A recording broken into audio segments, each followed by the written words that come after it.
Les épreuves. Ne confondons pas les épreuves que vous traversez avec celles que vous créez par votre propre désobéissance. Souvent, ces expériences reviennent en boucle, sous des formes différentes, mais la leçon reste la même. Combien s'engouffrent dans ce cycle répétitif, ignorant les signes qui leur sont offerts. Ils demeurent aveugles à la vérité qui se présente à eux. C'est la loi de l'action qui se répète, qui tourne sans relâche, apportant les mêmes défis de génération en génération. Un même scénario, en effet, mais avec des visages qui changent. Élevons nos prières pour eux, ces âmes qui se croient séparées, isolées, au bord du désespoir.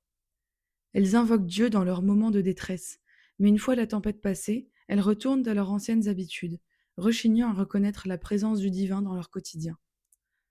Pour beaucoup, Dieu n'est qu'un dernier recours, une béquille que l'on ressort lorsque les épreuves se font trop lourdes. Voilà pourquoi la prière est nécessaire, mes amis.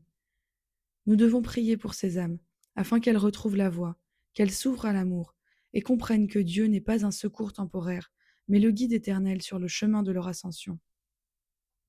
Que la lumière du divin éclaire leur chemin, et que la paix les remplisse.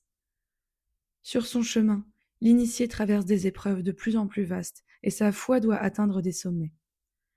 Il sera brisé par des proches, il vivra des trahisons, des épreuves psychologiques et émotionnelles. Tout ce qui a trait à la forme devra être transcendé.